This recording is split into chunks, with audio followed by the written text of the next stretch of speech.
Assalamualaikum students, welcome to the Lahore Garrison Upper and Junior School and welcome to 9th biology class। बेटा last lecture में हमने जो chapter number 5 है वो complete किया था और उसकी जो एक्सरसाइज है हमने वो भी कंप्लीट कर ली थी। आज के लेक्चर के साथ बेटा जो हम चैप्टर नंबर 6 शुरू करने जा रहे हैं। चैप्टर नंबर 6 है आपके पास एंजाइम्स और पेज है बेटा आपके पास पेज नंबर 107। ठीक है, तो इस चैप्टर में बेटा हम देखेंगे कि बेसिकली आपके पास एंजाइम्स क्या हैं। ठीक है, एंजाइम्स की हमें ज़रूरत क्यों पेश आती है, या एंजाइम क्या फंक्शन परफॉर्म करते हैं।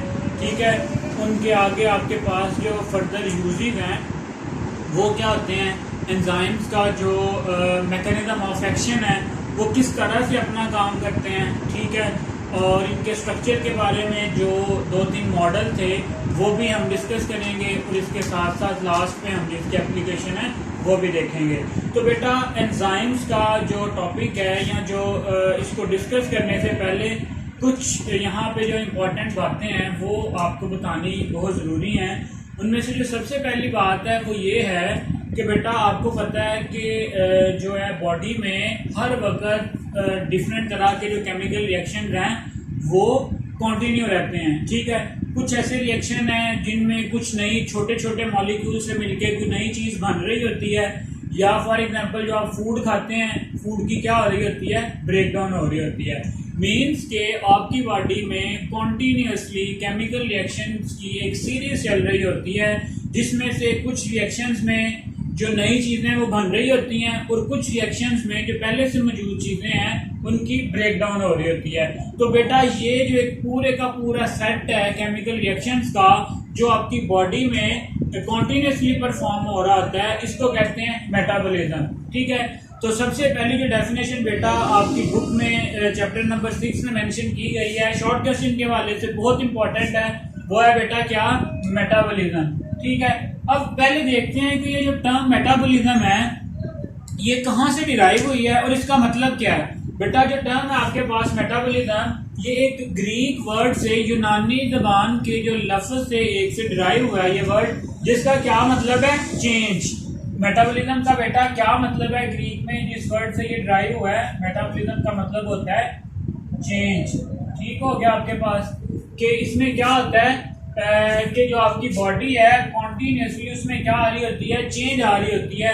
और ये जो आपके पास फिनोमेना था ये सबसे पहले किसने डिस्कस किया था, ये जो फिनोमेना सबसे पहले आपके पास डिस्कस किया था इब्न नफीस ने, वो भी आगे जाके हम देखते हैं। तो सबसे पहले देखते हैं इसकी डेफिनेशन की तरफ। अगर इसकी डेफिनेशन को देखें तो ये क्या है, मैंने पहले भी बताया आपको कि metabolism is a set of biochemical reactions that occur in living organism in order to maintain the life activity. तब आपको पता है कि हमारी बॉडी में डिफरेंट तरह के काम हो रहे हैं, सेल्स हैं उनकी ग्रोथ हो रही है, या अगर कोई बाहर से कुछ स्टिमुलस आया उसकी डिटेक्शन हो रही है, डिफरेंट तरह के क्या हो रहे हैं, काम हो रहे हैं। इन तमाम एक्टिविटीज को कंट्रोल करने के लिए बेटा हमारी बॉडी में क्या हो रहे होते हैं, केमिकल रिएक्शन हो रहे होते हैं। तो डेफिनेशन आ गई आपके पास, metabolism is a set of biochemical reactions that occur in living organism in order to maintain the life activity। ये जो रिएक्शन है ये क्यों हो रहे होते हैं, ताकि जो लाइफ की एक्टिविटीज हैं उनको मेंटेन किया जा सके। अब वो जो एक्टिविटीज हैं वो तो बहुत सारी हैं, लेकिन यहाँ पे जो मेंशन की गई हैं वो बेटा सबसे पहले आपके पास होम्योस्टेसिस, फिर ग्रोथ, फिर रिप्रोडक्शन। ठीक है, ये 2-3 आपकी बुक में मेंशन की गई हैं।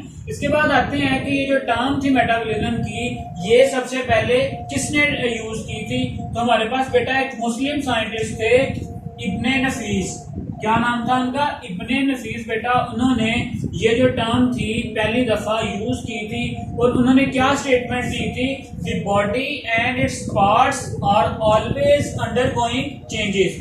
मतलब कि जो बॉडी के पार्ट हैं वो कॉन्टिन्यूसली क्या हो रहे हैं, उनमें किसी ना किसी तरह की चेंजेस आ रही हैं। वो चेंजेस क्या हैं, वही केमिकल रिएक्शन है। सो इसी चेंजिंग की वजह से ही क्या नाम, इस रिएक्शन को जो कलेक्शन को क्या नाम दिया गया, मेटाबॉलिज्म का नाम दिया गया। क्लियर है, चले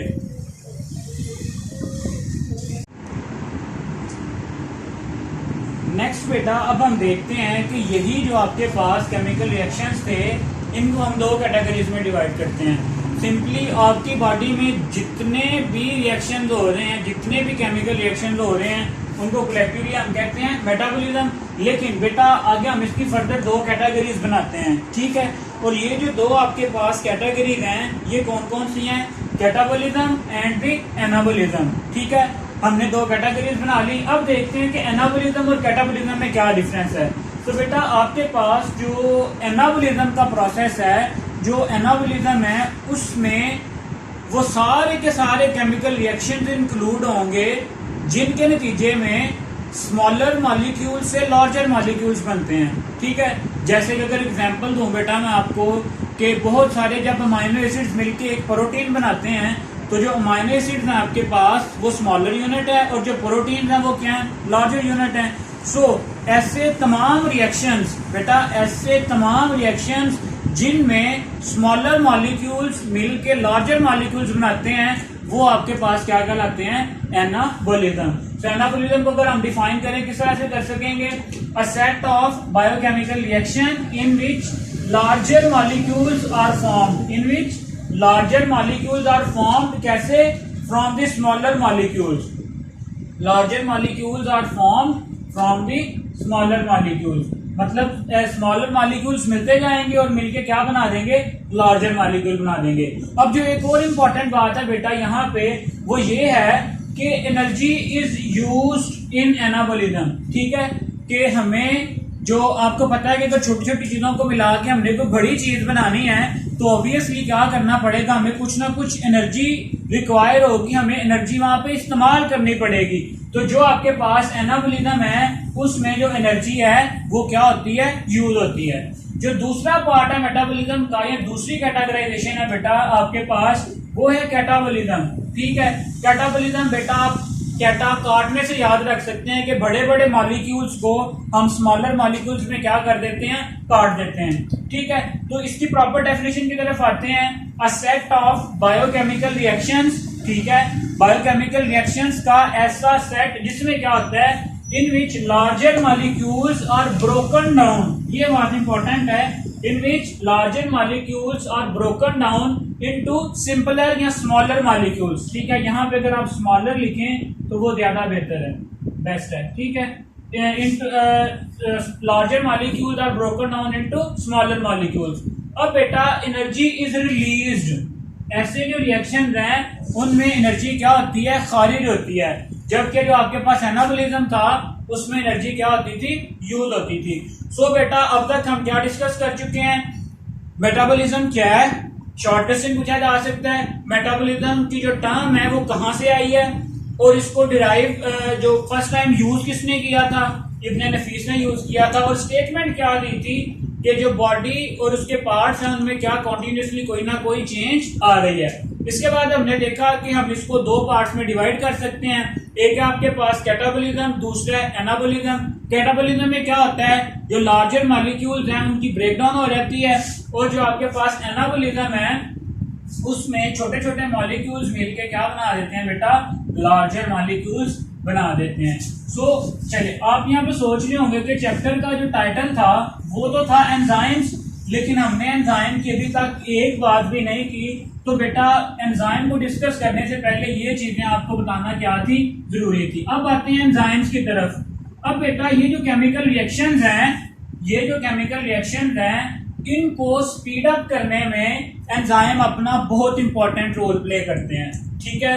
मींस के ये जो बॉडी में केमिकल रिएक्शन हो रहे हैं अगर एंजाइम्स ना हो तो वो जो आपके पास केमिकल रिएक्शंस हैं उनकी स्पीड बहुत स्लो। लेकिन एंजाइम क्या करते हैं?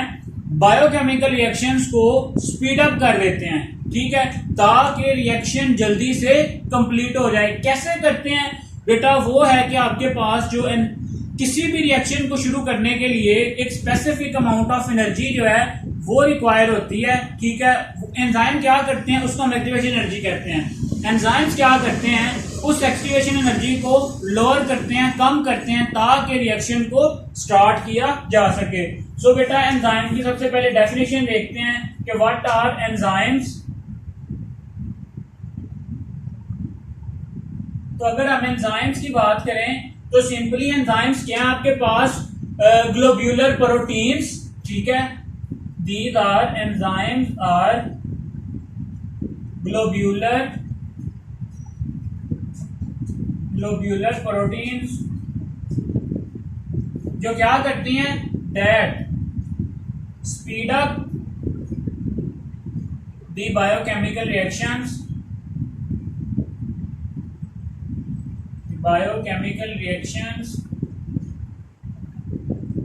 ठीक है।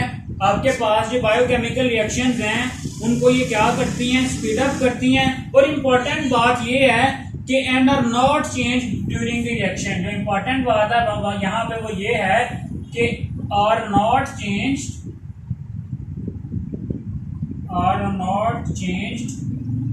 During the reaction. अब इस बात का क्या मतलब है, इससे क्या मुराद है, अब देखते हैं बेटा। एक केमिकल रिएक्शन है, ठीक है, उसमें कुछ जो है रिएक्टेंट्स ने मिलकर कोई बनानी है प्रोडक्ट। चलें यहाँ पे एग्जांपल से देखते हैं। फॉर एग्जांपल ये दो आपके पास रिएक्टेंट्स हैं, इन्होंने मिलकर बनानी है कोई प्रोडक्ट, ठीक है।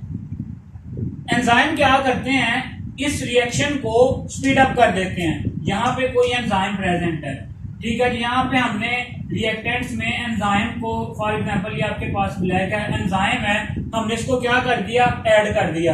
ये एंजाइम क्या करेगा, आपके पास ये जो रिएक्टेंट्स हैं इनके मिलने को, रिएक्शन को क्या कर देगा, स्पीड अप कर देगा।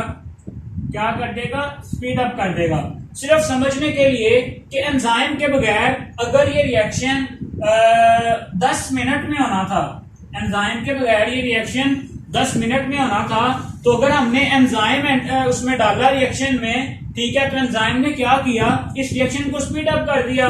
और यही जो रिएक्शन है ये 1 सेकंड में हो गया। ये सिर्फ समझने के लिए है, ठीक है। ये क्या हो गया, 1 सेकंड में हो गया। लेकिन यहाँ पे एंजाइम खुद यूज नहीं होता, एंजाइम ने सिर्फ इसे क्या किया, रिएक्शन को स्पीड अप किया। जैसे ही हमारे पास प्रोडक्ट बनेगी तो वही जो आपके पास एंजाइम है वो भी क्या हो जाता है, दोबारा से रीजनरेट हो जाता है। ये खुद अपना टेक पार्ट नहीं कर रहा, सिंपली रिएक्शन को क्या करवा रहा है, तेज करवा रहा है। अगर एक मिसाल से समझें आप, तो ये इसी तरह से है कि को 2 पर्सन झगड़ने हैं, तो तीसरा बंदा आता है और आके दोनों को क्या कर देता है, भड़का देता है। वो क्या करते हैं, ज्यादा मतलब लड़ाई करते हैं और वो दोनों तो लड़ जाते हैं वो, लेकिन उसका कोई नतीजा भी निकल आता है, किसी का सर फट जाता है, कुछ ना कुछ हो जाता है। लेकिन वो जिसने लड़ाई करवाई थी वो चुप करके बाहर निकल जाता है, ठीक है। तो एंजाइम बेटा इस तरह से आपके पास लड़ाई करवाने का क्या करता है, काम करता है। क्लियर हो गया। चलें, एंजाइम क्या करते हैं, बायोकेमिकल रिएक्शन को स्पीड अप करते हैं, लेकिन खुद रिएक्शन में बेटा ये यूज नहीं होते। क्लियर हो गया। चलें, अब आते हैं बेटा 2 और आपके पास डेफिनेशन हैं एंजाइम की। अगर आपको डेफिनेशन आ जाए पेपर में कि व्हाट आर एंजाइम्स, तो सिंपली आप बताएंगे कि these are the globular proteins that speed up the biochemical reactions but not change during the chemical reaction. अब आते हैं मजीद जो आपके पास 2 डेफिनेशन है छोटी छोटी सी, reactants and the substrates and the products, ठीक है। Substrates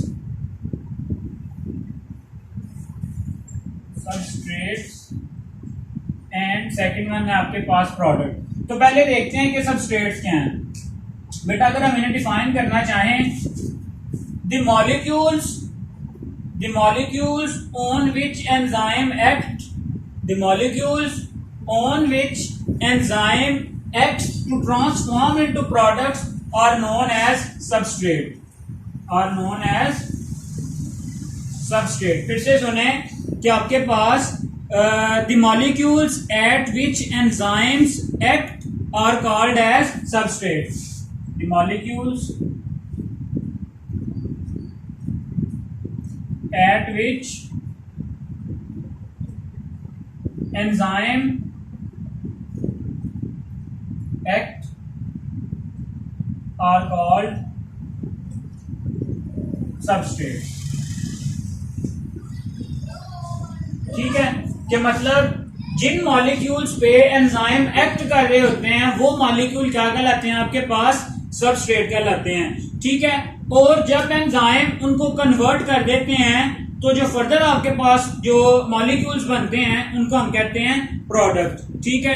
and enzyme converts them into different molecules called products. आगे आगे आपके पास सबस्ट्रेट एंड प्रोडक्ट्स, उसमें आप इस तरह से लिख देंगे the molecules at which enzyme acts are called as substrate and these substrates are converted to the molecules known as products. इस तरह से आप लिखेंगे कि these molecules are converted, the molecules on which enzyme acts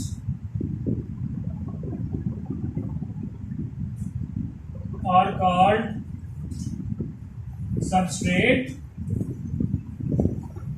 and these enzymes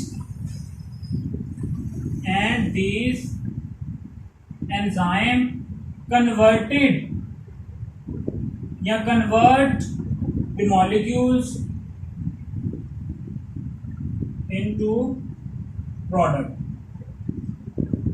आप example भी दे सकते हैं कि यहाँ पे ये आपके पास A और B क्या हैं, सबस्ट्रेट हैं, कोई रिएक्शन हुआ और ये जो आपके पास बनी है ये क्या बनी है, प्रोडक्ट बनी है, ठीक है। ये आ जाएंगे आपके पास सबस्ट्रेट, क्योंकि इन पे एंजाइम क्या कर रहा है, एक्ट कर रहा है, और ये आपके पास क्या है, प्रोडक्ट है, क्योंकि एंजाइम इन दोनों की रिएक्शन के नतीजे में जो चीज बन रही है आपके पास वो क्या है, प्रोडक्ट है। क्लियर हो गया। चले, कितनी डेफिनेशन हो गई, मेटाबॉलिज्म क्या है, एनाबॉलिज्म क्या है, कैटाबॉलिज्म क्या है, एंजाइम्स क्या है आपके पास, सबस्ट्रेट्स क्या हैं और प्रोडक्ट्स क्या हैं। बेटा आज के लेक्चर में इंट्रोडक्टरी था, ये आपका लेक्चर था, सिर्फ सीधी सीधी डेफिनेशन है, बिल्कुल हम थोड़ा थोड़ा पढ़ रहे हैं, इससे साथ साथ बेटा प्रिपेयर करें ताकि बेटा आपके साथ साथ जो है प्रिपरेशन हो सके और बाद में आपके लिए मुश्किलात ना हो। अल्लाह हाफिज।